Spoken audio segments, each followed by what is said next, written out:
will be sending to you this recorded na session nato so that you will be able to also review, especially if there are cases na you won't be able to immediately absorb what we are discussing for today. So at least na lang pud mo ma-view ug usab. So we'll just send this one later via your via our group chat.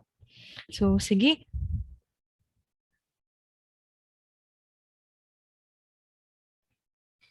So our discussion for today, kids, is all about your hypothalamus and pituitary gland.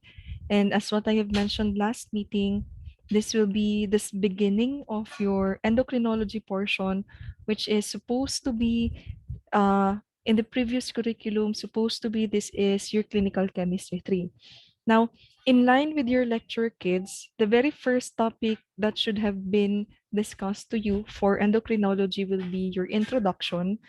But then again, somehow I think nauna ta kay I asked actually your lecture prof kung asa na mo banda sa inyong discussion, and he mentioned na for this week will be the introduction, and yet since this is an asynchronous week, so meaning to say you have the freedom as to when you are going to view that video lecture. So basically murag nauna gyud ta ani.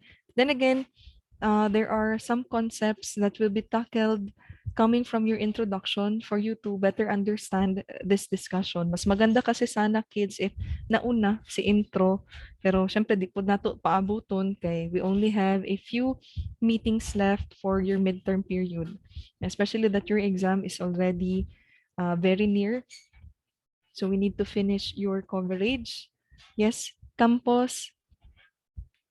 Ma'am, ipalipat daw kami sa City 304, ma'am. Ay, sige, sige. I-message na lang ko, ha? Or unsa ba? Di ba necessary na mag-out ko? Si okay raman, ma'am. Sa school man mina wifi nag-connect.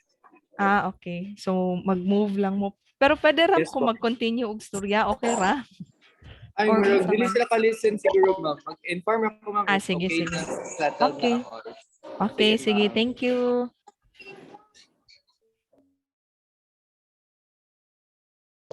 Kung gusto mo campus tour,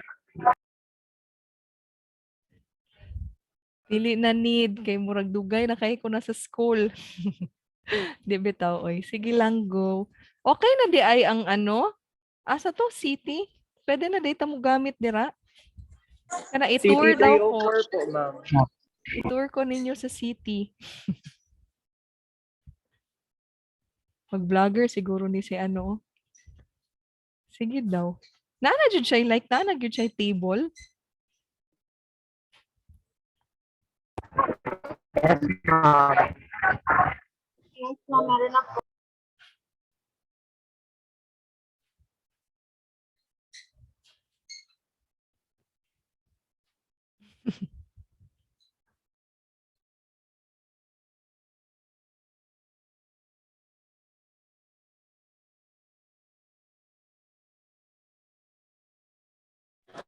Hi, ma'am. So for Hi, today's ma'am. video, Hi, ma'am. we are going to be doing, may magamit man next, Hi, ma'am. Hi, ma'am. one video ang magamit dito, ma'am. Sa 1:30 to 4:30. Ka namin sa campus. So, ma'am, nahanami pa doon namin sa city, ma'am. So, this is the student sa SPC, ma'am.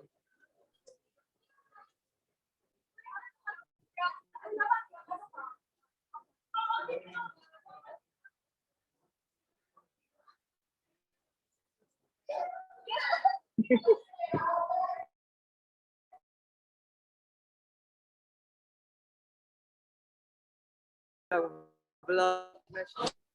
Hi, ma'am.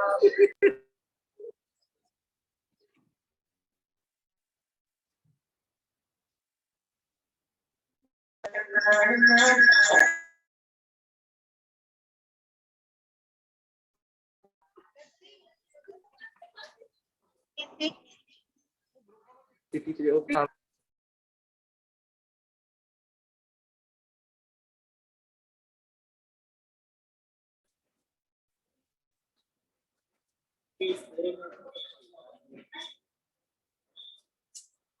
Hi, guys.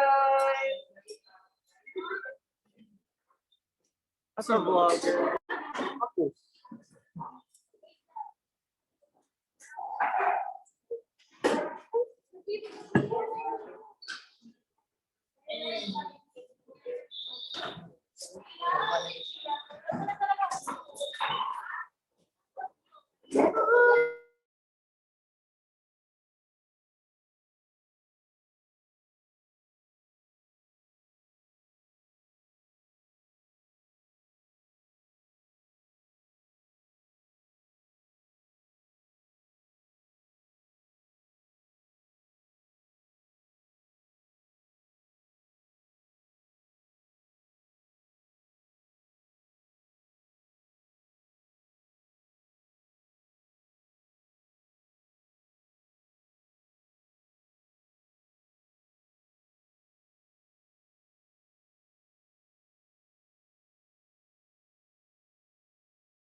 Ay, ma'am, nagkakain ka na, ma'am. Thank you, Ahmad. Yes po.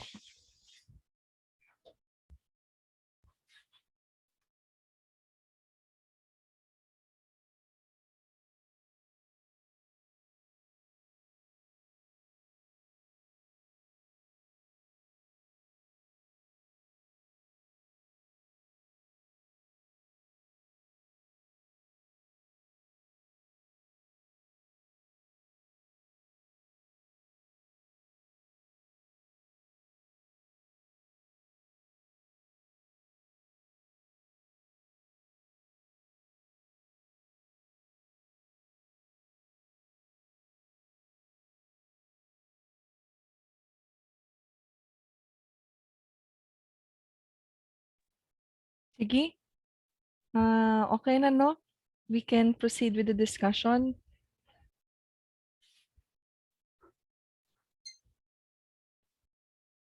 Yes, ma'am. Sige.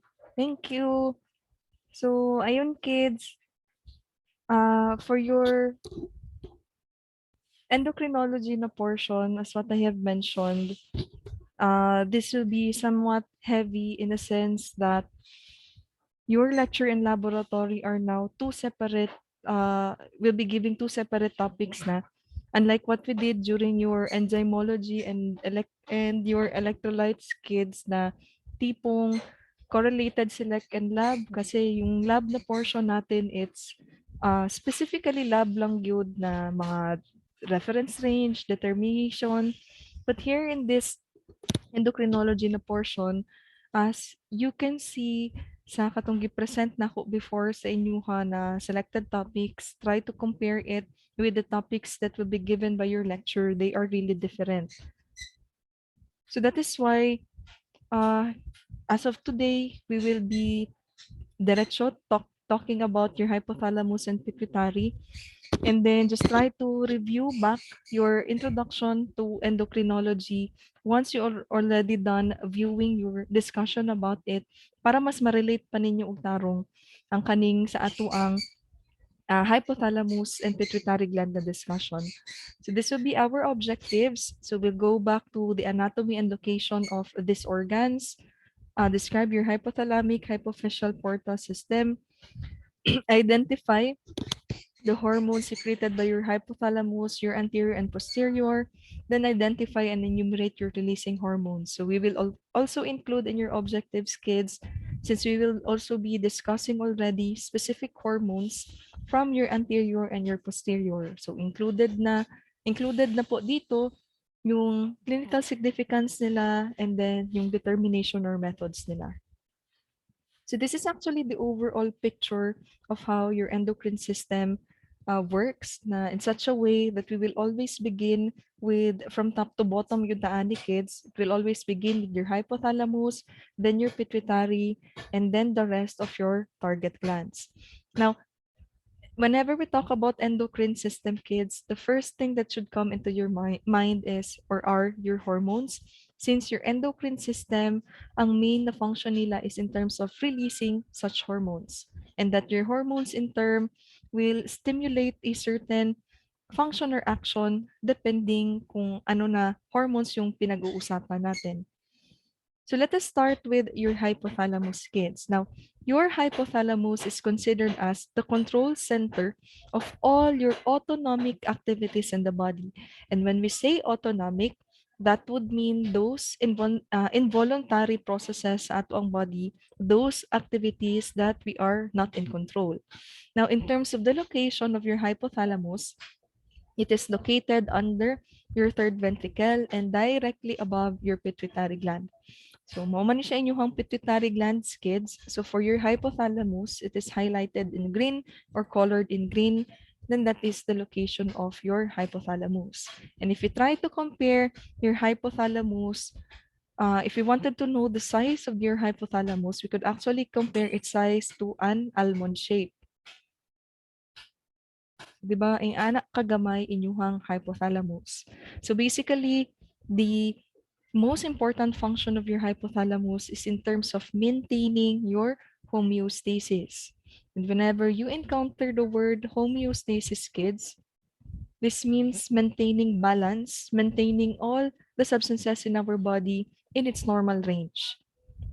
So just another view of its location. Kaya din po siya tinatawag na hypothalamus because we have this structure called thalamus, and your hypothalamus from the word hypo meaning it is directly below it. So your hypothalamus is this egg-shaped na structure below your brain, and then kani dayo na portion ang inyuhang hypothalamus. So if you try to look at it in a real brain na structure, so kanilang po na si hypothalamus ninyo na portion, this portion. So in terms of the function of your hypothalamus, we already mentioned one regarding maintaining your homeostasis. But other than that, kids, your hypothalamus also links your nervous system to your endocrine system. Now, how does your hypothalamus links your nervous and endocrine? Kasi kids, being a part of your brain, what gives a signal to your brain whenever there are problems in our body, whenever there are changes in the concentration of your different substances, that would be your nervous system. Every time we talk about nervous system, that would mean that there is signal transmission of to whatever needs to be done. And from there, hatag og signal sa inyuhang hypothalamus, and from there, your hypothalamus will also inform your endocrine system that it's time for it to do its action too. So that is why it links your nervous system to your endocrine system. Other than that, your hypothalamus synthesizes and secretes this what we call your neurohormones. Neurohormones, kids, are also known as your hypothalamic releasing hormones. Now, do not be misled by its other name. Kasi kung titingnan nyo, nasa word niya or yung other name niya, hypothalamic releasing hormones. When in fact, if you try to look at its action, it just does not release, it also can inhibit the secretion of your pituitary. Di lang po siya nagsistimulate, it also inhibits the secretion of your pituitary hormones. So depends on what is the need in our body. Now, in your hypothalamus, kids, you can actually find this what we call your neurosecretory cells. Now, your neurosecretory cells are specialized neurons. What makes it special, what makes your neurosecretory cells special is that it is able to translate your nerve signals. It is able to translate your nerve signals into a chemical stimuli. Thus, another reason why your hypothalamus links your nervous system and endocrine. Because if this is just a usual nervous or neurons, kids, then all it does, di ba kay, transmission lang yun og mga signals. But then again, for your hypothalamus, after receiving that signal, it will translate it to a chemical stimuli, and then your endocrine system will then follow. So these neurosecretory cells, kids, are responsible in releasing and inhibiting your hormones, thus modifying the action of your pituitary gland. Now, why is it always mentioned? Why always ma-mention si pituitary gland? Because we have this what we call your feedback loop mechanism. Kids, na lang ko kung paspas ko ha. We have this what we call your feedback loop mechanism, in which this is how all your endocrine system, all your hormones act. Maskin unsa pa na endocrine gland ang ato ang storyahan, kids, be it your thyroid gland, be it your parathyroid, your pancreas, maskin unsa pa na siya na gland, its action always follows this way. Una sa gyud na sa hypothalamus will hypothalamus will release its hormones, and it will modify the action of your pituitary gland as stated a while ago. Pituitary gland will also then create its own hormones and will proceed to your target glands or your other endocrine glands. So again, always yun na, una si hypothalamus, una si then si pituitary, then si target gland. Dili ni siya tipong mag-skip, kids, na maadto kay pituitary or si hypothalamus mo diretso sa yung target gland, walay ingon ana. So that is why it is called as such. That is why it is called as your feedback loop mechanism. So Meaning to say, you will get to know kids na kaning mga hormones na ay nato coming from your hypothalamus, your pituitary, and your target glands, they are in pairs. Na kumbaga, daghan kita og klase-klase na hormone and each of these hormones are being paired to whatever hormones are there in your pituitary and your other endocrine glands. So let us take for example sa thyroid ninyo. Natay ginatawag na thyrotropin releasing hormone gikan kay hypothalamus in which ang pair ani niya sa inyong pituitary gland is what we call your thyroid stimulating hormone, and then ang i-pair up ana sa inyong thyroid gland which is your target gland for this kind of hormone is your T3 and T4. So ing ana na always ang mechanism sa inyong endocrine system. Una always hypo, then pituitary, then target gland. So, since we are talking about your neurosecretory cells, remember katong gi-mention diri kids, di ba, na they could either stimulate or inhibit its secretion. That is why your neurohormones, they have two different kinds. You have your releasing hormone and you have your inhibiting hormone. Now, consider these types of hormones, kids, as a switch na depende kung unsa ang problem sa atong body, kanini siya ang gina-secrete. So for example, if there is a decrease in the concentration of our certain substance, ang stimulate ana si releasing, kay meaning to say we need to upregulate once again the concentration of this. Or on the other hand, if na ay sobra-sobra na concentration ani na substance, then ang atua dapat anang i-release sa inyong hormones is inhibiting para magbalik lower down, magbalik to its normal concentration. So kaya may nakalagay dito turning on and turning off. Because literal from their names, kids, when we say releasing hormone para i-release, para mag-increase. When we say inhibiting hormones, para mag-stop, para i-decrease. So every time that there is a release in your hormones, this is what we call your positive feedback. Every time that there is inhibition or there is a stopping of the release of your hormones, that is what we call your negative feedback. Negative feedback. So as simple as that lang, kids. Every time again na naay ginat-release and nagatry ta og increase sa concentration, positive feedback. Every time na mag-inhibit ta and i-decrease na to ang concentration, negative feedback. Now, since naka-pair man kaya si hypothalamus ug si pituitary gland, kids, it would be best to emphasize the role of your hypothalamic, hypophyseal portal veins, or sometimes portal system pud ni ang ginatawag sa iyaha. Now, asa ning si hypothalamic hypophyseal portal system? These two, which connects your hypothalamus and your anterior pituitary glands.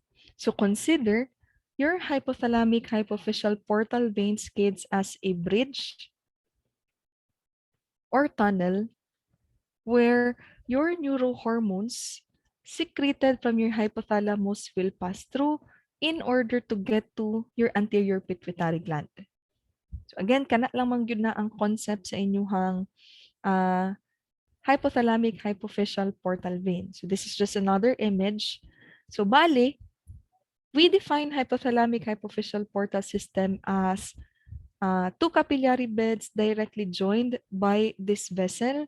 Asa ning two capillary beds na to? This one from your hypothalamus and the other one is from your anterior pituitary. And then, andito po yung hypothalamic hypophyseal portal vein nyo. Itong dalawang strand, parang tunnel, parang bridge. So going back to its function, again, it is just considered as a bridge or tunnel where your neurohormones coming from your hypothalamus will pass through in order to get to your anterior pituitary. So that is why, to review what your neurohormones are, again, this is secreted by your hypothalamic neurons. They are transported to your anterior pituitary. via our bridge or tunnel, your hypothalamic hypophyseal portal system, and it functions as your tropic hormones. When we say tropic, kids, this is just a collective term, meaning to say these are hormones that act on your endocrine gland.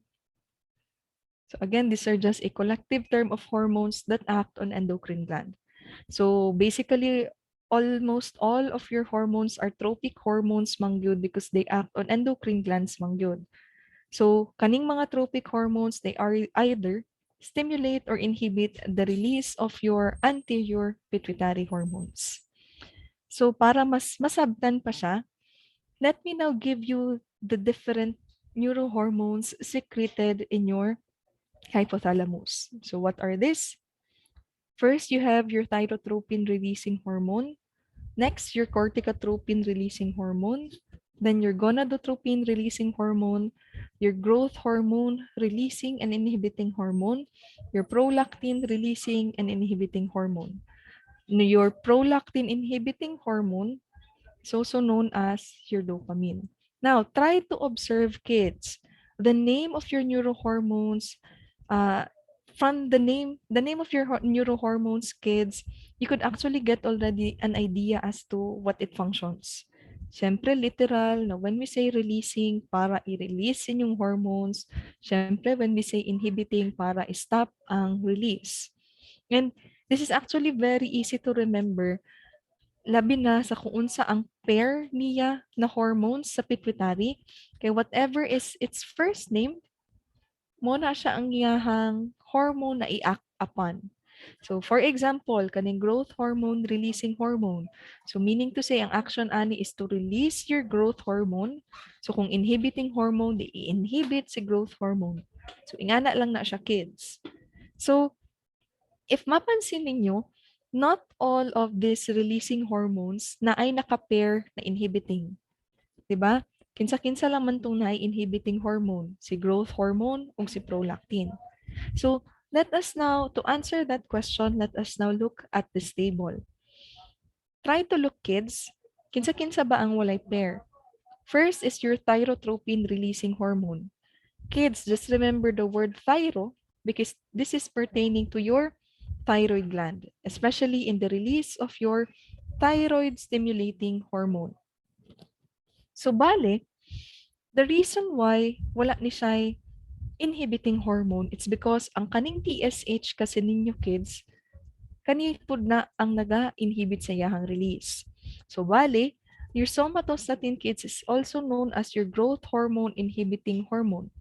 Asa na siya? This one. Tara oh. Kaning naka-highlight na red, kani inyuhang GHIH. The other name for your growth hormone inhibiting hormone is actually somatostatin. And that your somatostatin does not only inhibit your growth hormone, it also inhibits your TSH. Thus, wala po tayong thyrotropin inhibiting hormone kasi ito na po yung nag-i-inhibit. How about your gonadotropin releasing hormone? Just remember the word gonad because this is referring to your reproductive organs. And in fact, this one, your luteinizing hormone and FSH, these are hormones related to your reproductive organs.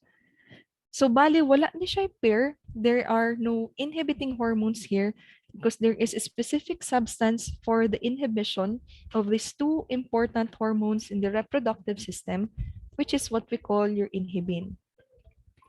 But this one, in terms of what inhibin is, will further explain this one once we reach our reproductive system na portion sa atong discussion sa endocrinology.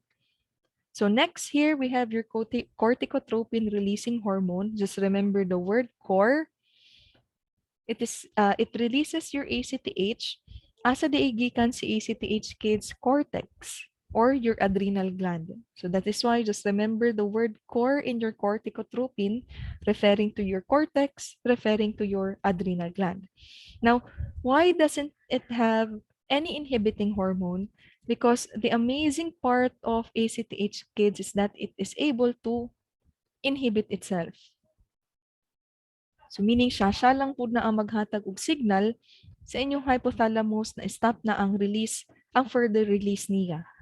So nga na siya ka-independent. And then, of course, for your growth hormone releasing hormone na aman mo'y GHIH, for your prolactin kids na aman mo'y prolactin inhibiting hormone or otherwise known as your dopamine. So these are your neurohormones, and this is all you have to remember in terms of its action, directly affecting your pituitary gland. So we are done with the first part. We are done with your hypothalamus. Now let us proceed with your pituitary gland. But before that, can I see a thumbs up if okay pa ang tanan? Para makakita ko kuan. Proof of life lang po kids. Ayun. Thank you so much. Please do not hesitate to raise your hand or unmute yourself po pag naay walay nasabtan ha. Kay I might go too fast or maybe too slow. So just inform me lang po. Thank you. Sige, so padayon ta. Now we go to your pituitary gland. Now kids, if your hypothalamus is considered as your control center, your pituitary gland is considered as your master gland. Kumbaga siya ni murag hari-harian sa inyong mga endocrine glands. Now, why is it called a master gland? Going back to your feedback loop mechanism, kids. Diba? Hypothalamus, pituitary, other endocrine glands. Now, control center lang yun din yung hypothalamus, pero ang tanging affected sa release yung hormone si pituitary lang man. Unlike your pituitary, na ang gina-release niya ng hormones kids could affect the rest of your endocrine glands. So that is the reason why it is dubbed as your master gland, because it controls other parts of your endocrine system. Now, in terms of location, it is located within the confines of your sella turcica. Sella turcica is referring to your bone. Diba? Pangalan mo na siya sa bone ninyo. So, mo man ni inyong sella turcica and then dara na dayon si pituitary ninyo. And it is connected to the median eminence of your hypothalamus by your infundibular stalk. So, unsa ning infundibular stalk, kids? Your infundibular stalk is also known as your infundibulum. Actually, there are two other names pa other than infundibular, other than calling it infundibular stalk. Sometimes na mo ma-encounter na kanina word, your pituitary stalk. So again, these three things mean the same thing, referring to what connects your hypothalamus and your pituitary gland. Now, as you can see here, your pituitary gland can actually be divided into two lobes. You have your posterior and your anterior pituitary na gland. So, di rin ako ma-explain, kids, as to why. Kaya kung napansin ninyo kaganina, especially on the hypothalamic hypophyseal portal system, na di ba perminti lang si anterior ang ma-mention. So, di rin ako ma-explain further as to the reason why anterior pituitary lang yun ang ginabalik-balik that could affect, that would be affected to the hormones of your hypothalamus. So, let us define these two. Anterior pituitary, kids, is also known as your adenohypophysis, and it is found at your pars distalis. When we say adenohypophysis, kids, adeno here, kids, would refer to your gland, and that hypophysis meaning there is a decreased growth. Murag ana man na siya. So kung i-literal English translation nato na siya, kids, that would mean glandular undergrowth. Di ba? Grabe ba jud kagamay sa size sa inyuhang pituitary gland. Now, how about your pars distalis? Now, look at this image, kids. These are the different parts of your anterior pituitary. But what is pointed out is your pars distalis, which is here at the center portion of your anterior pituitary, because that is where most of your pituitary hormones are produced. Again, pars distalis, direct translation ana, kids, is distal part. Pag ana ra na iyang ginapasabot, distal part. Kay kaning pars distalis ninyo, that is where most of your pituitary hormones are being produced. And when you say distal, diba, it means away from the center. How about your posterior pituitary gland? It is also known as your neurohypophysis. Neuro kids kasi si posterior nyo, what is inside are just nerves. That is why in terms of location, it is your pars nervosa or the nervous part of your posterior or of your pituitary gland. So, ngano adeno, ngano neuro, ngano siya ang nervous na part, unsa gid pa di ay ang further difference nila. So, take note that your anterior pituitary gland is considered as your true endocrine tissue. Ngano siya ang true endocrine tissue? Because this is where your classic hormones will be secreted. Now, on the other hand, posterior pituitary kids are just neural tissues where your neurohormones will be secreted but not synthesized. Careful with the terms. Whenever we mention secrete kids, it means or it is the same as saying there is a release. Whenever we say synthesize, it's the same as saying there is production or it is being produced. Now, going back to your neurohormones, asa gani di ay ni sila ginaproduce? Sige daw, kindly type in the chat box. Again, neurohormones are specifically produced at what portion or at what organ? Diba? Proof of life daw, be. Kinsay mag-type.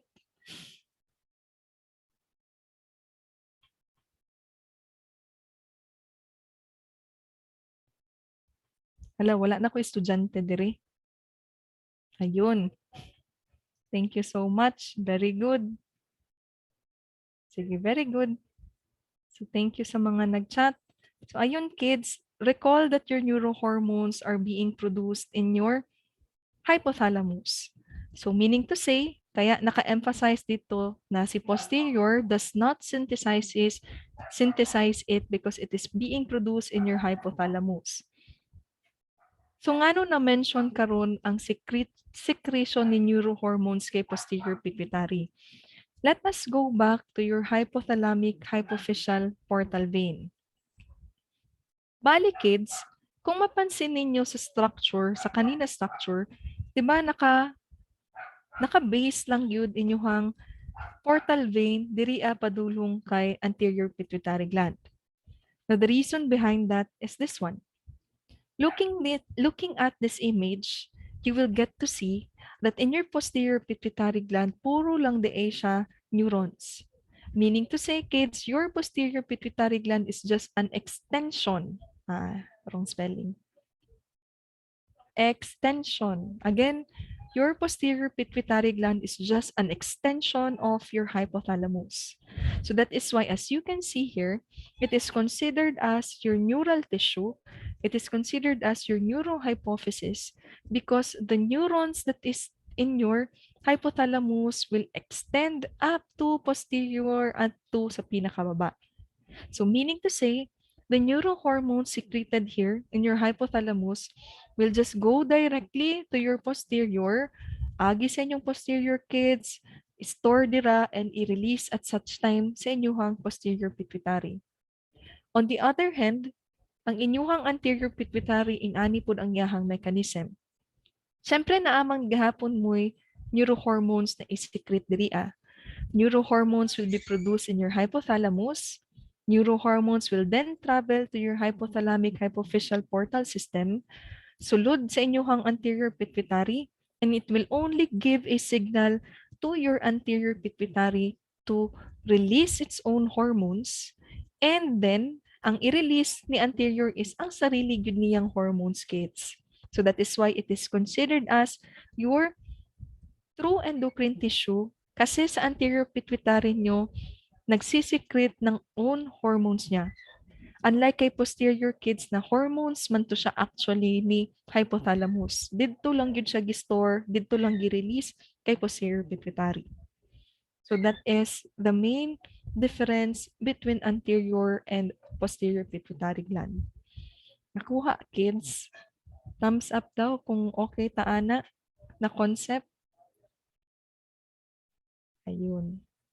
Alam mo rin isa, ayun. Sige, thank you so much. So basta consider posterior as an extension of your hypothalamus. Consider anterior pituitary as your true endocrine tissue. So now let me present the different hormones secreted in your anterior pituitary gland. So there are actually five. But before that, you also need to know what cells synthesizes and secretes these hormones. So do not be confused. Kanina mga makita ninyo sa left side ninyo, these are your synthesizing secreting cells. The ones on the right side is inyuhang actual hormones. Mura lang gud ni siya og pareha sa inyuhang pancreas, good kids, na for sure na agian man gyud ni ninyo siya, di ba, naamoy alpha cells, beta cells, delta cells, and each of that cells na ay kanya-kanya ng mga substances na ginaproduce. So it's the same as this. Your anterior pituitary has different cells present in its structure, and each of the cells na ay corresponding na hormones na ginaproduce. So, una ta, your somatotroph, which is responsible in synthesizing and secreting your growth hormone, lactotrophs for your prolactin, thyrotrophs for your TSH, gonadotrophs for your FSH and LH, then you have your corticotrophs for your POMC. Now, what does POMC mean?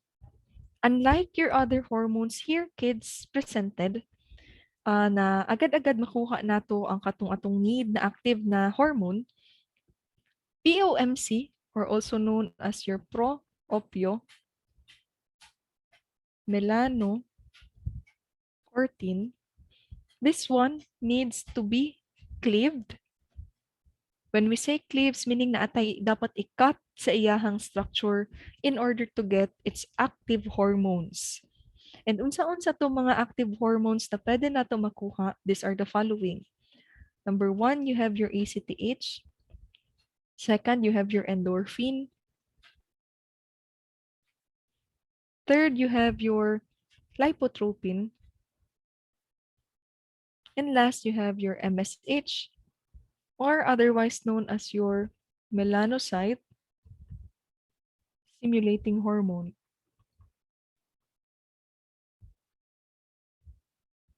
So uh, just to give clarification ha, depende sa kung unsa ang gi-cleave na part or portion sa inyong POMC, kanini siya na mga hormones ang ato ang pwede makuha.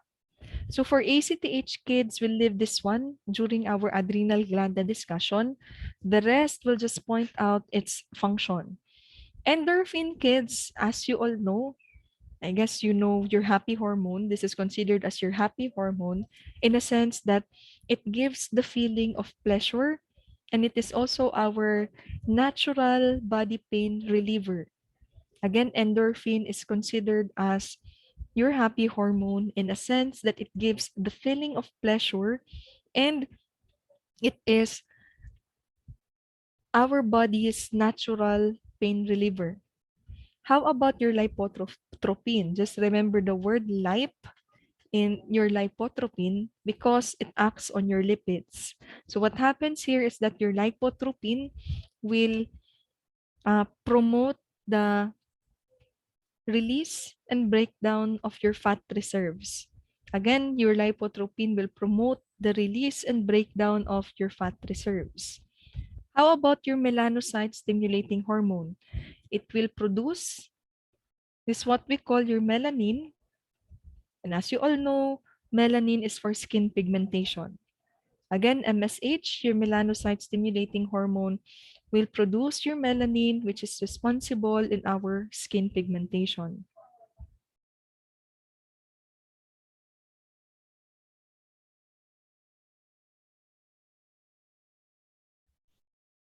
Sige. So next, so this is how your 5 hormone synthesizing secreting cells look like. Then again, you do not have to memorize that one or remember that one. So this is just for the sake of presenting how these cells look like inside your anterior pituitary gland.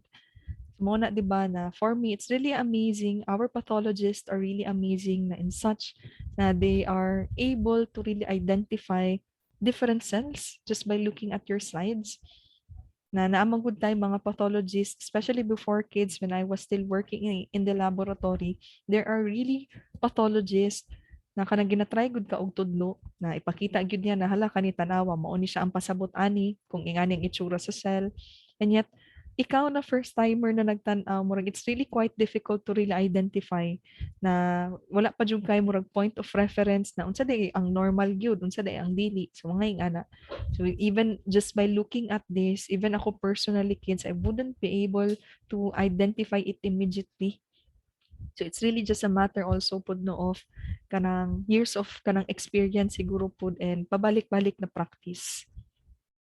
Pareha lang gud na sa inyong hematology kids oy as of karon maglisod pa mo ana og identify og tarong siguro sa inyoha mga different cells kanang inyoha mga WBCs kay usually mo man gyud na siya ang gina-moving quiz po jud before sa hematology na mag-identify og different na cells. But then again, after how many years na balik-balik og sige og tanaw na nila kids, kaya na kaayo na ma-identify. So now let's proceed to your posterior pituitary hormones. There are actually only two being released in your posterior pituitary. You have your antidiuretic hormone and your oxytocin. So somehow we already touched what your antidiuretic hormone is, diba? It's on the water reabsorption, while your oxytocin kids is in terms of contraction. So looking at this image on the right side, going back to our explanation about posterior, hypothalamus will synthesize your ADH and oxytocin. Agi padulong sa inyong posterior, i-release padayon sa inyong circulation. And what will be the target organs for these two hormones? ADH target is your kidneys, oxytocin ang target si mammary glands ang inyong uterine na muscle. So going back to the function of your ADH, that is for water reabsorption. Whereas for your oxytocin kids, balikon lang nako, that is for your contraction. Contraction, especially during giving birth, during labor, and in terms of your mammary glands, para na i-release sa inyong milk. So, sige lang. We will further explain these two hormones as we go along our discussion. Now, these two hormones, kids, are actually synthesized and released in your magnocellular of neurons. Kids, let me just double check ha. Kaya I guess ang naayata sa handout ninyo is magni. Then ang nasulat na ako diri is magno. So let me just double check kung unsa ang tama ha. Basta, the neurons of your hypothalamus have different nuclei names and such for the synthesis of your ADH and your oxytocin. These are the two nuclei that is responsible. You have your paraventricular nuclei and your supraoptic nuclei. So kung asa ni sila, ingani ang itsura kids. Dara na siya na portion. Grabe kadaghan og neurons, ug grabe kadaghan ng nuclei na naa dira sa inyuhang hypothalamus kids. And taga nuclei na ay kanya-kanya na roles. Then again, not to complicate things, just remember that for your antidiuretic hormone and oxytocin production, what is needed are just these two nuclei ninyo, paraventricular and supraoptic. Okay? So these are the overall hormones of your pituitary gland for anterior and for your posterior. So try to look at this table, kids, diba? Na-mention yun nato diri inyuhang adrenocorticotropin, your lipotropin, your endorphin, and i-include nato ang inyuhang MSH, your melanocyte stimulating hormone. So for the abnormalities of your pituitary function, and actually kids, every time we are talking about abnormalities, every time we talk about your clinical significance, kung mapansin ninyo, not just here in your endocrinology, dito pa lang sa inyong enzymes, dito pa lang sa inyong electrolytes, kato pa lang sa inyong mga lipids, mga ingana, di ba? We always group disorders according to if na ay excess or na ay deficient sa amount ato ng mga substances. Now, in terms of hormonal excess, mostly the reason behind why there is increased production of your hormones are the following. So it could be number one, there is clonal expansion of a distinct population of your cells. Clonal expansion kids can somehow be the same when we say proliferation, it is synonymous to that word. Now, when we say yung nag-proliferate, meaning to say there is rapid increase or multiplication of the cells. Thus, hormonal excess happens. And what usually, what type of cell would usually proliferate or have clonal expansion? Diba? Best example yun na to ani kids inyong cancer cells mang yun. Other reason for that would be that there is increase in eutrophic hormones either from the hypothalamus or ectopic sites. Now, what do we mean by ectopic sites?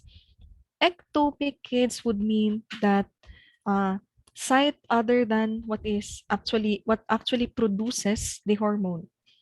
So uh, kumbaga for example si growth hormone, 'di ba ang cell na naga-synthesize sa iyaha si somatotroph.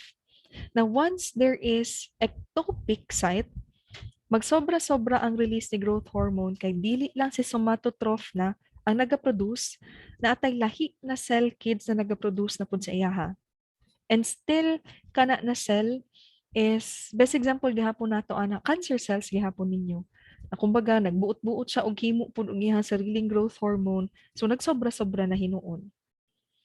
Another example siguro of the term ectopic is, I guess you already heard about the word ectopic pregnancy, na kanang tipong instead of dito mag-grow o develop ang fetus ninyo sa womb or sa uterus, sometimes dito siya nag-grow sa other areas, and ang pinaka-common gyud ana kids kay sa fallopian tube. Delikado gyud kaayo ng ectopic pregnancy. Imagine, asa siya dito siya sa fallopian tube nag-grow. So mao na ang ginamin lang anang ectopic. So I hope na gets ninyo ang point kung ano na ay hormonal excess. How about your hormonal deficiency? Now with deficiency kids, there is a more varied cause, daghan kaayo og probable na cause kung ano na ay deficiency. But one thing that I could point out kids is in terms of kaning terms na ay continued and progressive loss, not just sa inyong hormones, but it could also be sa organ. Familiar with the word atrophy? When we say atrophy, kids, there is a decrease in the size of your gland, or it could be that there is wasting away of the tissue. So because of atrophy, kids, maging deficient ang inyong hormones kasi nag-decrease ang size, na problem sa tissue, so mag-decrease po jud ang release and production sa inyong hormones. And atrophy could happen as we age. Iba mo bitaw na kids na pag nagiging old na ta, dali na kay takapuyan, na anay mga kanang changes sa atong body na kumbaga relating dayo na siya sa pag-decline gid pod sa mga different processes and activities sa atong body. So mo na prone na dayon kaayo ta to sickness ingana. So ayun. So we are done at the pituitary part of our discussion. For the next kids, we will now be discussing specific hormones na. So far, okay pa ba ta? Thumbs up na po daw usab kung buhi pa. Sige. Thank you. Sige lang kids. For this portion, regarding the hormones of your anterior pituitary gland, as you can see, diba, and as discussed a while ago, there are really a lot of hormones in your pituitary gland. But that does not mean that we will discuss this everything today. We will focus on your growth hormone and your prolactin. Why? Thyroid stimulating hormone kids, dito na lang na siya sa atong thyroid gland na discussion. FSH and LH sa inyong reproductive na, ACTH sa inyong adrenal gland na. So kanina lang duha dayon ang ato ang i-discuss for today, and these are actually just very short na discussion. So bale, in this table, everything is already summarized. Kung asa masikrit ang kanina mga hormones, kinsa ang pair na releasing hormone, kinsa ang iyahang pair na inhibiting hormone. So pwede ra kaayo na tan-awon na ninyo siya na portion, because again, this already summarizes your hormones in the anterior pituitary and what pairs of hormones there is for it to be either released or be inhibited. So now let us start with your growth hormone. So literal kids, growth hormone, as you all know, literal na it is for growth, and it is very important, especially in the growing age of in the growing years of children. Sa mga bata gyud ni sila. Now, growth hormone is also known as your somatotropin. Asa ni siya? Makita na ninyo diri sa table, kids. So this one. Growth hormone is also known as your somatotropin, wherein it is synthesized, stored, and secreted in your somatotrophs. Now, one function of your growth hormone is on the long bone growth in children, and that it is secreted in a pulsatile fashion. So whenever you hear the word pulsatile fashion, just think of your pulse. Diba, try to feel your pulse. Kung saan mahitabo, diba mo siya episodic, burst-like na motion. Na so ingana pud na ang release sa inyong growth hormone na murag every now and then burst like episodic. Now, growth hormone is greatest in puberty and it steadily declines with increasing age. So syempre in our age, humana na ang role ni growth hormone, kids, we will no longer expect na mutangkad pa ta, namudako pa ta, and whatsoever. So for this one, I know na na-discuss na ni siya. Di ba na-mention naman yun nato ni na mga hormones. So what I would like to do here is just to present to you their other names. So for your growth hormone releasing hormone, its other name is somatocrinin. For your growth hormone inhibiting hormone, so you already know this one, it is also known as your somatostatin. Now, focusing on your somatostatin, kids, take note that it is produced in the specific nuclei of your hypothalamus. So kung paraventricular and supraoptic si ADH ug si oxytocin, si somatostatin ninyo paraventricular and your arcuate na nuclei. And as mentioned, di lang po si growth hormone yung nai-inhibit niya, it is also responsible in inhibiting your TSH. Other than that, it will also inhibit the following other hormones: your insulin, your motilin, your secretin, and your gastrin, all of which are found in your gastrointestinal tract or your gut. So these are considered as your gut hormones. Yun. So let's proceed to the function of your growth hormone. Now, growth hormone increases the rate of your protein synthesis. It also increases the mobilization and use of your fatty acids, and it also decreases the rate of your glucose utilization. So if you try to look at the common denominator of this function, kids, basically this is really just about helping a child grow. Na in a sense, na kung mapansin ninyo, grabe gyud og use up og energy pag bata pa. Kay dili lang maguna siya for growing, it is also for developing pa other bodily processes needed for the child. So looking at this image below, let me just read this portion first because this is also actually important. Now, your growth hormone, kid, stimulates your other organs here mentioned in order to synthesize and secrete this what we call your IGF.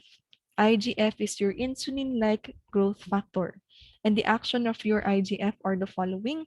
It will promote growth of your body cells, protein synthesis, tissue repair, lipolysis, and even elevation of your blood glucose concentration. So, your growth hormone, kids, actually has two actions. Nana siya direct ug naana siya indirect na action. So unsa ning direct ug indirect na action niya? Let us refer to the next slide. When we say direct action, kids, it directly affects your long bone growth. Diretso siya didto. When we say indirect, dira musulod ang katung-atuang insulin-like growth factor, specifically your IGF-1. IGF-1 is also known as your somatomedin C. So again, indirect, kids, what happens here is that your growth hormone will call for help via your IGF-1, and IGF-1 now will proceed the other functions necessary for growth to happen. So muna na gibasa gyud na ako isa na portion, kids, because this is important because this emphasizes what the action of your IGF is. So, mo na siya ang i-proceed sa inyong IGF. Other than helping also on the long bone growth, it will also help in the uh, following processes pa. So, looking at this image, kids, looking at this image,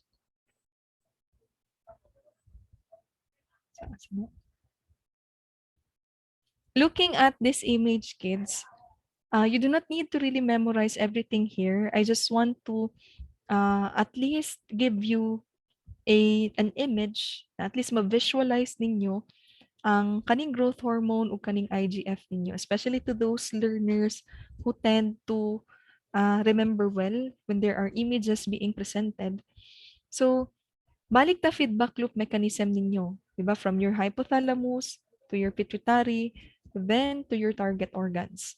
Now, now what will your hypothalamus release? Katong inyuhang somatocrine, giving a signal to your pituitary to release your growth hormone. Now, growth hormone has a direct action in your long bone growth. Other than that, growth hormone will also go to your liver to produce your IGF-1. Meaning to say, your IGF-1 comes from the liver, kids. That is where it is being produced. Now, in order for your IGF-1 to circulate into the blood vessels, what it needs is your IGF-BP. BP stands for your binding protein. Diba? Very easy to remember. Literal kaayo siya og action, binding protein. So it will bind your IGF-1 so that your IGF-1 will be able to travel along your circulation. And then what happens next? IGF will then proceed with the other actions it intends to do to help growth. Ito lang man actually, kids, for your IGF. Klaro ba to siya? Bitaw so far wala mo'y pangutana. Thumbs up, usab.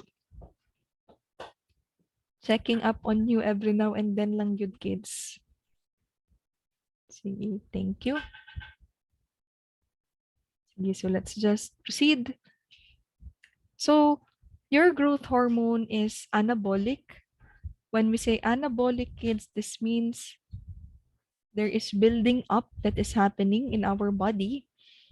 The opposite of your anabolic, di ba, is catabolic or kanang mo yung tag na ay catabolism. Kung mo yung tag catabolic na ay breaking down. So here for your growth hormone, it is anabolic, there is building up. Other functions pa, it increases your fat breakdown, it increases your hepatic glucose output. So the next question for your growth hormone would be, what will stimulate its release? Siyempre, dapat naamang yun na yung mga certain things that will be happening in our body in order for these things also to be released. So number one, yun anak kids, even ang stress could stimulate the release of your growth hormone. And then you have these other things pa. So what I would like to add is actually the presence of your ghrelin. Ghrelin is secreted from your stomach. Ghrelin is also known as your hunger hormone. And being a hunger hormone, kids, meaning to say, it is responsible in stimulating our appetite, increasing our food intake. So siya ang dahilan kung ano ta ginagutom. Now, ghrelin, kids, has a positive feedback to our growth hormone. Na in fact, when there is a release in your ghrelin, there is also a release in your growth hormone. So kato lang ako ang gusto i-emphasize ani na part. You have a table there in your handout. Just try to remember this. This one is what will stimulate its release. This one is what will inhibit its release. And one thing that I would like to point out is in terms of your hypoglycemia and your glucose loading, which are very important concepts once we discuss the clinical significance. So we leave that one first. We'll get back to this once we reach your clinical significance. Okay? So mo na ni siya inyong overall feedback loop mechanism. We'll leave this one for you to read. Kay actually na balik-balik naman ako og emphasize ni kaganina inyong feedback loop mechanism and unsa to mga paired na hormones ninyo. So all you have to do is just to review this once again, especially when you are already done watching your introduction to endocrinology for you to further understand this concept. So, padayon lang sa ako. So now we proceed to the possible tests that can be done with your growth hormone. Now, number one to take note is that your growth hormone is undetectable, especially if you are a healthy, non-stressed individual. And I doubt, wala man siguro daily stress na individual. Every little action man siguro can cause stress depending pud sa ato as to what can cause us stress. And that a single sampling is difficult to interpret. Single sampling is difficult to interpret. Why? Let us go back to its pulsatile fashion or secretion, di ba? Kasi episodic in nature kasi yung secretion ng growth hormone nyo, kaya hindi nire-recommend na isa lang yung sample. Usually, these are series of samples, depende kung unsa pod na test ang ato ang gusto gamiton. So, you will get to see that later. Proceed ta. Kanina part, kids, ako alang ni siyang i-discuss na lang pod later. Kaya actually, mabalik man din ako og mention sa inyong clinical significance. So, diri na lang sa punta mag-tanaw. The lab technique that is, or the principle that is usually used in order to measure growth hormone is your chemiluminescent assay, immunoassay. So, muna nagbutang ko ani na image, kids, because this is the best example for your chemiluminescent na technique. Now, when we say chemiluminescence, this is an example of light emission through chemical reaction na parehas aning sa inyuhang glow stick, di ba? Na mao man ni siya katong inyuhang mao man ni siya katong kailangan na naatay kailangan buakon na part. And then pag buak ninyo ana kids, katong mga chemicals na nasa inside mag-mix kaya and then after some time mag-glow na dayon siya. So ingana man na ang concept sa inyong chemiluminescent that there are actually chemicals inside and when they interact, they emit a light.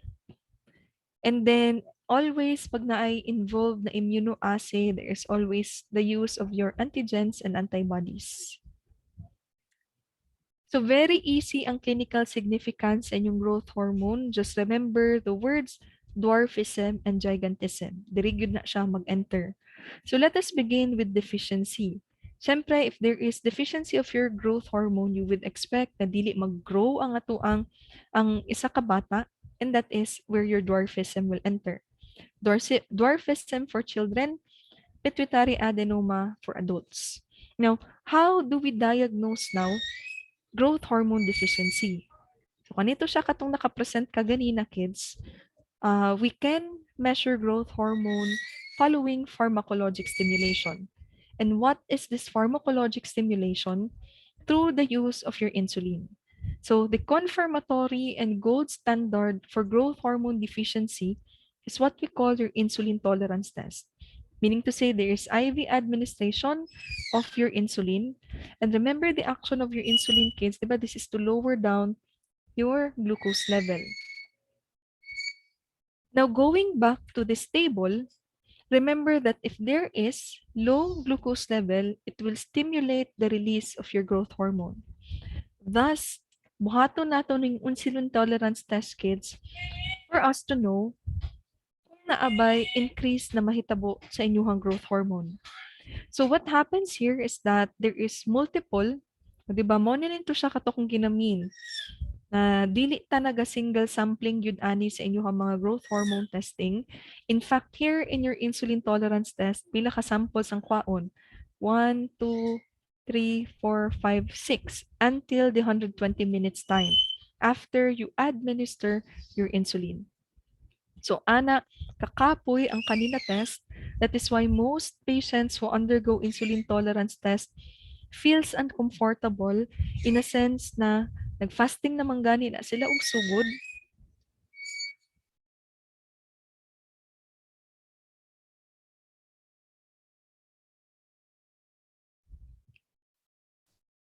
In a sense na nag-fasting naman gani na sila for 8 to 10 hours and then mapadayon pa na ang fasting, kids, up to 120 minutes.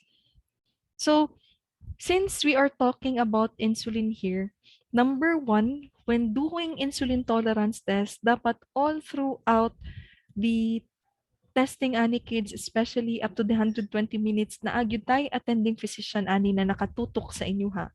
Why? Hypoglycemia kids, if dili siya mabantayan, could lead to shock, then coma, and then may lead to death. So that is why dapat na ay attending physician yun na nakatambay kids in order to monitor also your glucose and growth hormone level na basig magug masobraan og kababa, then naalang dayon tay kana ganing tipong ma-manage lang pud dayon, ma-resolve lang pud dayon siya na problem. So since naaman tay possible na makita ng mga ing-ani about insulin tolerance test, that is why dili pwede mag-undergo ang mga patients na naay history of seizures, cardiac arrest, and cerebrovascular diseases. Again, since naay ing-ani na possible na mahitabo sa mga patients na mag-undergo insulin tolerance test, though rare, it is not allowed, di po allowed yung mga may seizures, may cardiac arrest and cerebrovascular diseases to undergo such test. So ang ilaha, ang alternative na to ani kids is doing your arginine stimulation. Kaning arginine stimulation kids, all you have to remember is that arginine could also increase your growth hormone levels. So what happens here now in your insulin tolerance test? Kay i-hypoglycemia man kaya nato, ma-stimulate man kaya dapat ang release ni growth hormone. So you would expect that when we check your growth hormone levels, dapat yun siya mag-increase. And if there is a failure of your growth hormone to rise above 5 ng per ml for adults and above 10 ng/ml for children, then there is growth hormone deficiency. Okay? Klaro to siya ha? So again, insulin man kaya ibaba si glucose. Ang effect sa pagbaba sa inyong glucose, dapat mag-increase si growth hormone. Now, upon checking, the result of your glucose hormone, kung dili siya mag-increase ani na amount, then confirmed na ay growth hormone deficiency si patient. Next, for your growth hormone excess, just remember gigantism for children and then acromegaly for adults. And here in your growth hormone excess, what will confirm that there is growth hormone excess is your oral glucose loading, or familiar with the word or with the test kanang inyuhang OGTT. But bago ta mag-OGTT kids, here in checking your growth hormone excess, number one na buhaton sa agyud nato is to do screening test through measuring the levels of your IGF-1. Now, kaning IGF-1 kids, syempre, kung increase man gud na ang inyuhang growth hormone, that would also mean that there will be an increase in your IGF-1. Why? Remember, pair biya gyud ni sila, isa ni siya sa gina-stimulate sa inyong growth hormone. Now, if upon checking the level of your IGF-1, normal siya, then that would already rule out na walay acromegaly ang inyuhang patient. Acromegaly. So no need to proceed with your confirmatory. But if during screening, upon measuring your IGF-1 increase siya, proceed to your confirmatory test, proceed doing your OGTT. Now, I know you are already familiar with OGTT because this is a common test being undergone by pregnant women to check if na-ay gestational diabetes. But of course, we can do oral glucose tolerance test also to diagnose other diseases or condition, just like your growth hormone excess. Going back to this table, remember that your glucose loading should inhibit your growth hormone secretion. So kumbaga, kaya tayo mag-OGTT kids because what we would like to observe is that there should be a decrease in your growth hormone, a decrease or suppression in your growth hormone for less than 1 ng per ml. Pero if after OGTT, ang ma-observe ninyo is naga-increase gihapon si growth hormone, then there is acromegaly. So what happens here, kids, is that you need to obtain a baseline sample first. When we say baseline, kids, meaning mag fasting blood sugar, i-check sa nato iyahang fasting blood sugar, after which painumon ninyo og 75 grams na glucose drink ang inyong patient, which is this one.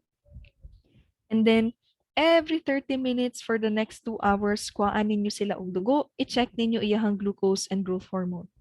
And 'di ba? Still wala tay single sampling na gibuhat diri. Multiple samples gihapon ta.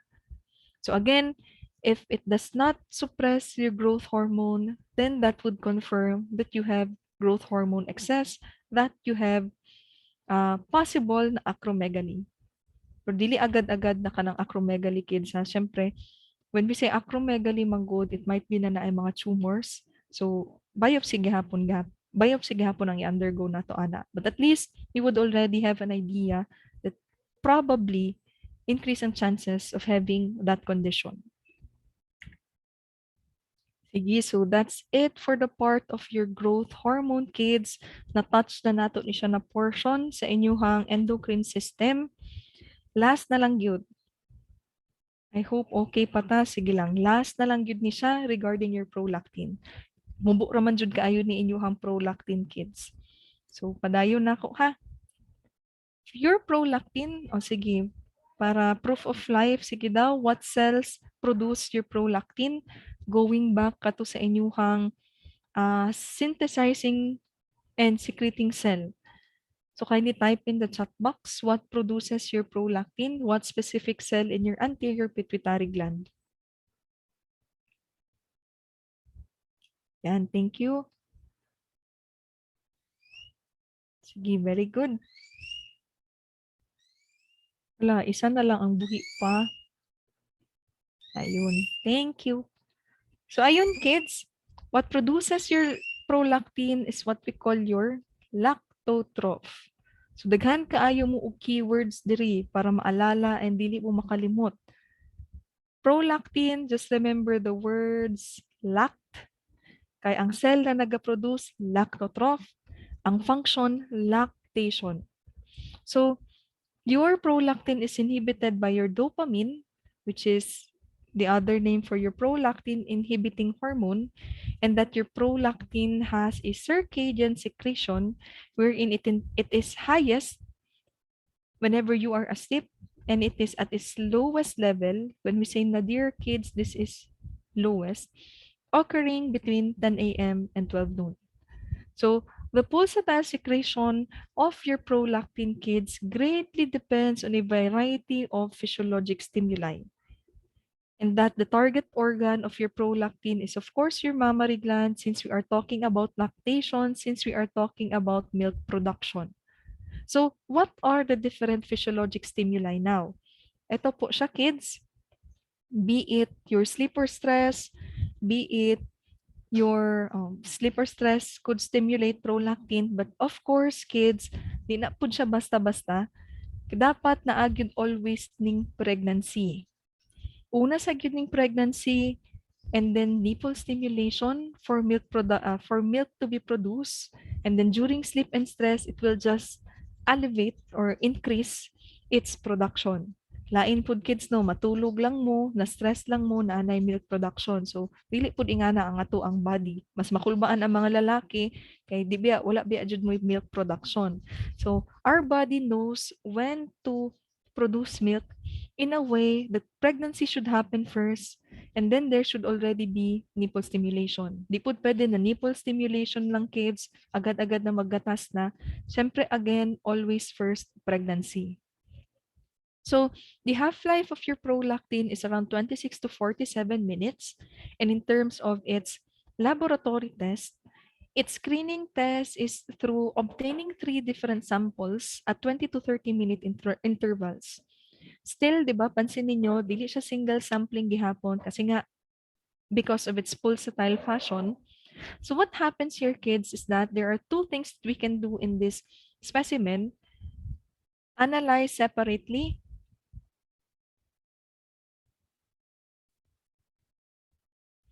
and then i-average ang result. Ang second part, kani ang first, ang second kids could be through getting aliquots of each sample, i-mix together, and then i-analyze. Again, two things that we can do to test your prolactin. There is a screening na portion. I-analyze separately ang tulo ka specimen and then i-average ang result. Second, magkuha mo og alikot, taga-sample, i-mix together, and then i-analyze. And then the confirmatory testing for your prolactin kits would be your immunometric assay. So again, it involves your antigen antibodies. So, na-mention na nato ang pinaka-main gyud na function ni prolactin in terms of stimulating lactation, and that it acts on your breast tissue or your mammary glands in the setting of estrogen priming. Estrogen priming is involved in during your pregnancy. So, mo na siya ako ang ginamin kaganina na ginabalik-balik na ako na dapat mabuntis sa. But how our body would know that you are pregnant, this so-called estrogen priming. Another thing to take note about prolactin is that it inhibits your gonadotropin-releasing hormone, decreasing your LH and FSH. Take note that the action of your LH and FSH is in your ovulation, is in your menstrual cycle. So that is why, kids, breastfeeding is considered as a natural contraception na tipong dili basta-basta mabuntis ang mga babae ug usab. It's because of this action.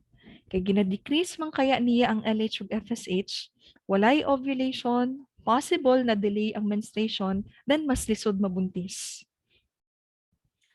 And then, for the clinical significance, prolactin will only be deficient if there is necrosis or infarction, meaning to say there is tissue death. And in excess kids, kanilang. These two presented here are actually the effect when there is excess. But the reason behind why there will be an excess in your prolactin are the following. Number one, it could be because of acromegaly. Ma'am, acromegaly man kaya is related to growth hormone. When we try to look at acromegaly, the problem here is presence of tumor.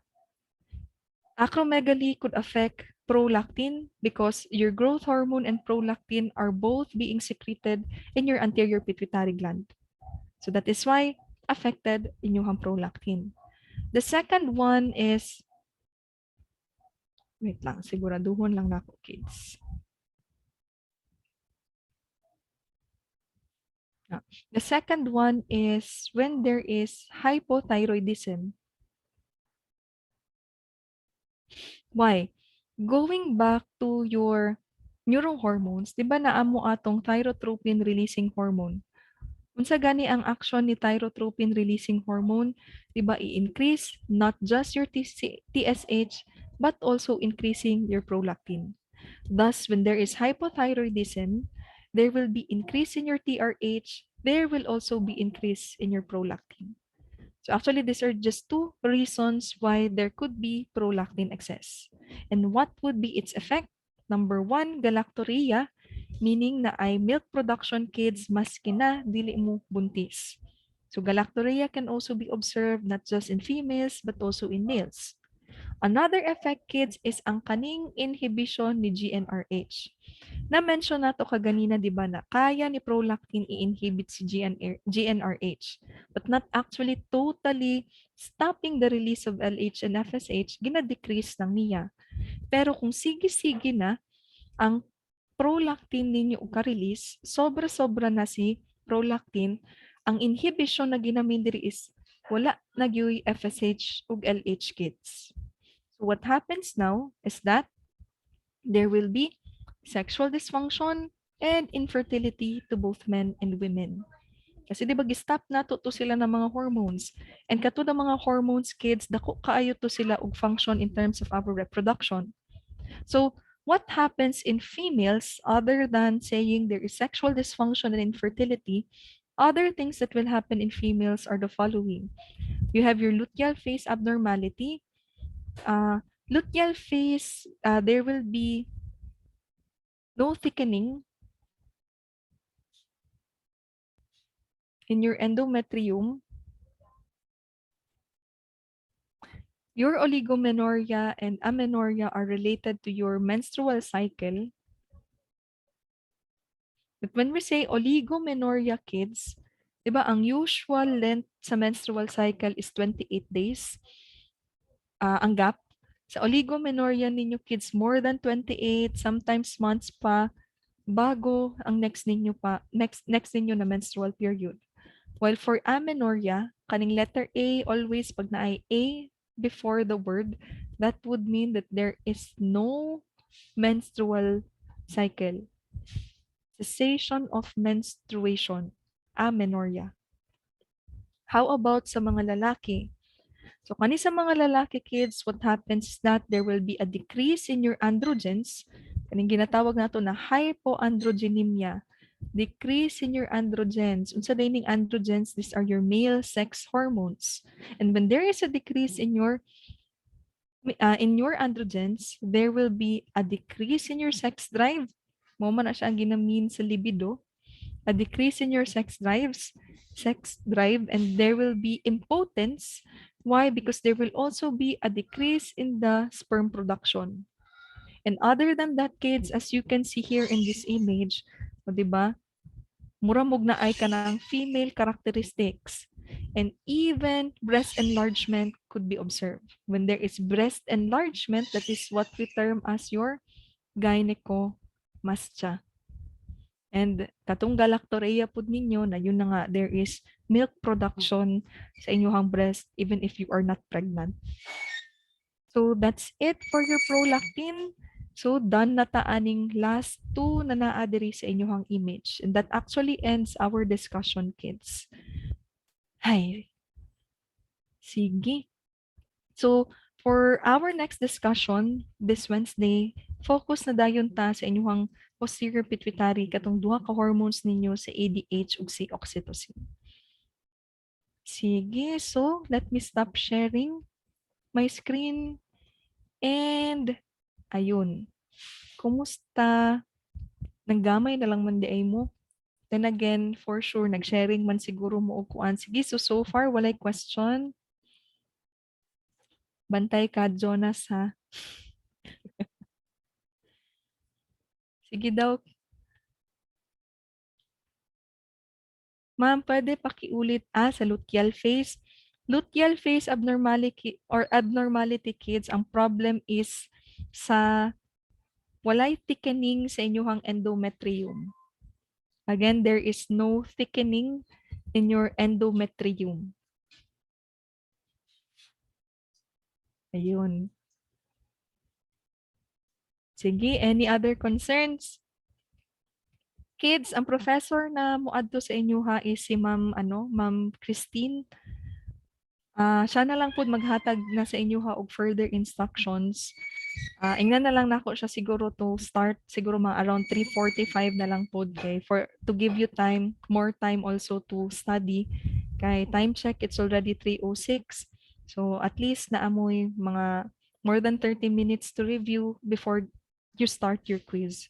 Quiz will only last around 25 minutes man pud kids. So naagi hapon mo enough time para sa inyong next na class po. So for any other concerns, kay basig dili pa ma-absorb karon, please do not hesitate to contact me. One thing that I would just like to announce as of today, kids, is the schedule of our laboratory exam. Now, ang laboratory exam ninyo, dili na biya siya. If you could still recall the na naay memo na gipakita sa inyo ha, it is no longer included in the exam week, and thus your laboratory exam will be scheduled. Check your calendars. Kindly mark your calendar on October 19. October 19 po yung ating laboratory exam. Kids, wala po tayong practical ha. There is no practical exam for midterms. It's just that supposed to be beginning na ay katong ato ang return demonstration lang unta about venipuncture para at least na ako'y other assessment and na amoy pambawi kumbaga other than your written quiz. Then again, wala pa biya gyud ta kasugod ana. So tanawon nato kung unsaon nato siya. Basta ha, take note of your of October 19 dara ang inyuhang laboratory exam. And for the coverage of your midterm kids, I will just message our GC. Message lang ko sa GC kung unsa ang coverage pod. And since na may changes pod sa ato ang schedule, so i-update lang pod nako tong ginahatag nako sa inyo na schedule of activities. Sige. Questions or concern? Sige daw, pakitaa daw ko ninyo sa room City 305 unsa nang itsura. Virtual tour.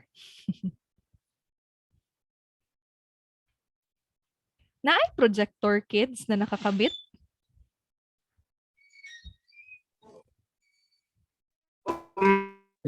Meron po, ma'am. Naa? So, Ay, there po sila. ayun. Sige, nice. Ay, naka- Okay, sige. Salamat sa virtual tour. So, sige, kung wala na any concerns, kids, campus, nagrobot-robot ka. Sige, if there are no longer any questions or concerns, closing prayer ta before we end. Sige, campus, ikaw na lang closing prayer, palihog.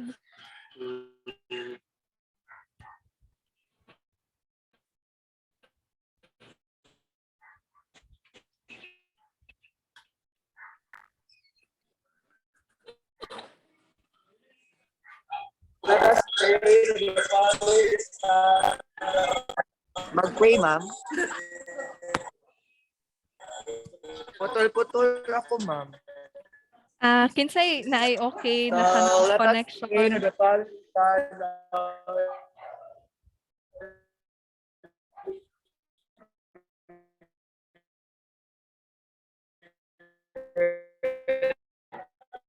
Amen.